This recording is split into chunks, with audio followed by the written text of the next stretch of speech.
Bagaimana anak-anak? Hari ini sehat? Mudah-mudahan semuanya diberikan kesehatan, bebas dari COVID-19. Allahumma amin.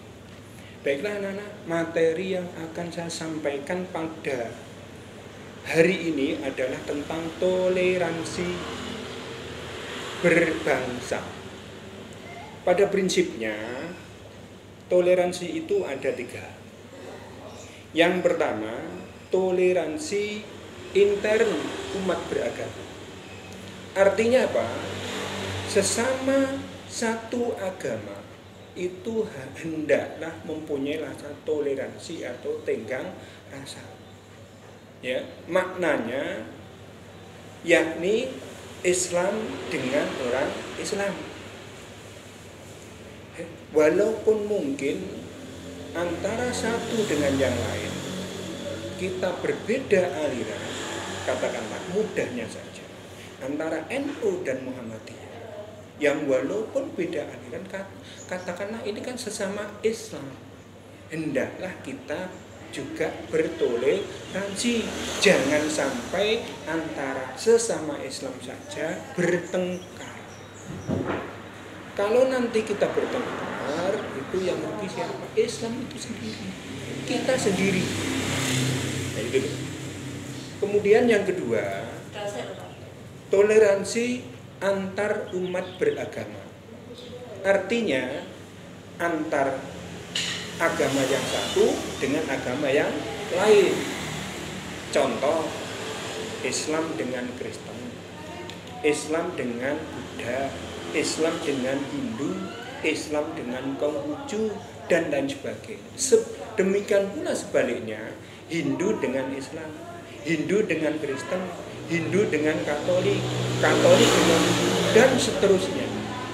Itu hendaklah kita punya rasa toleransi atau tenggang rasa. Yang walaupun beda keyakinan, yang walaupun beda keyakinan, beda agama, kita harus bisa saling menjaga persatuan dan kesatuan atau menjaga kerukunan.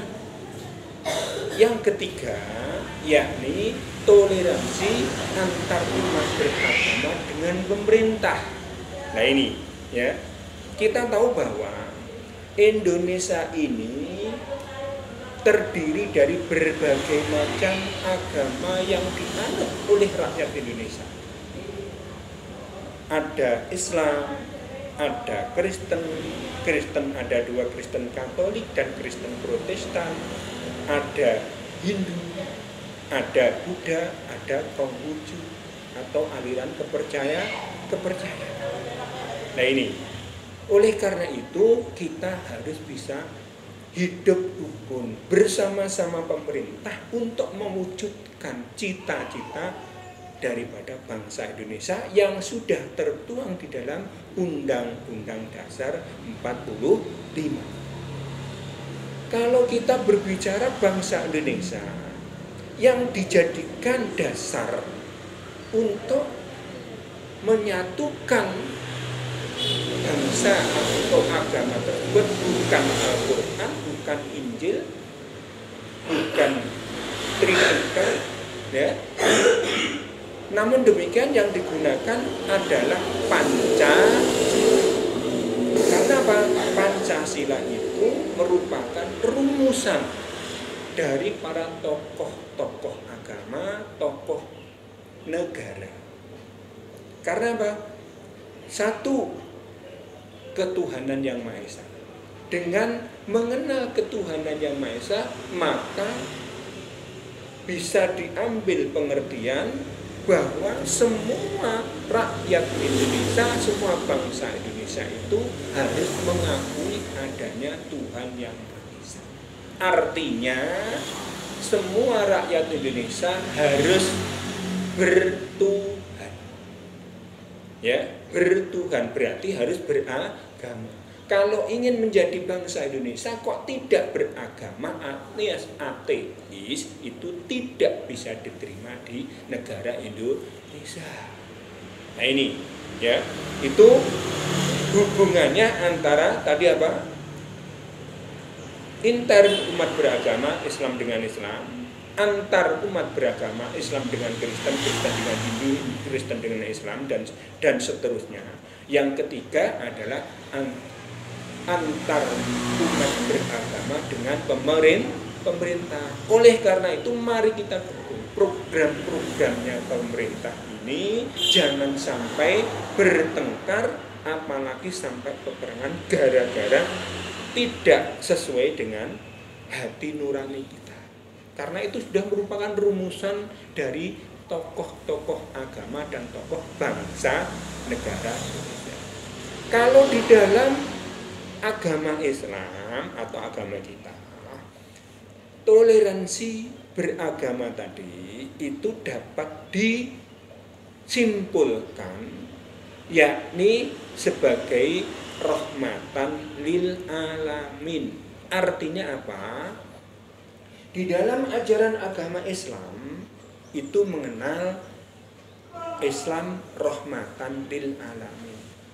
Rahmatan lil alamin itu apa artinya? Yakni rahmat bagi seluruh alam.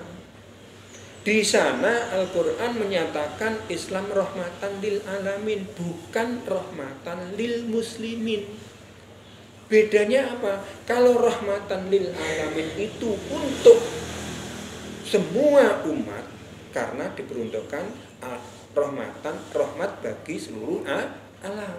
Tapi kalau rahmatan lil muslimin itu hanya orang-orang muslim atau orang-orang Islam.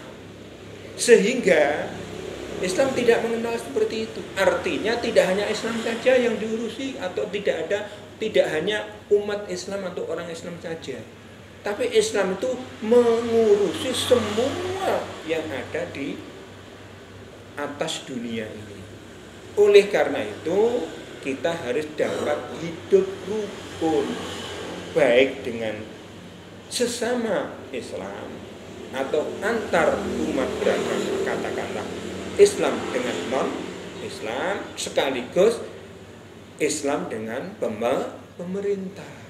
Nah ini, kalau kita nanti dapat mewujudkan baik itu perkataan maupun tindakan yang dapat menghormati orang lain, menghargai orang lain, gotong royong dengan orang lain, insya Allah negara kita itu akan baldatun toyibatun warobun ghafur.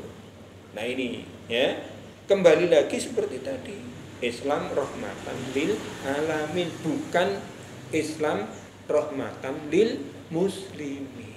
Nah ini, makanya kita kunci utamanya jika terjadi perbedaan pendapat antara kita, baik sesama Islam maupun dengan non-Islam, adalah pengendalian diri.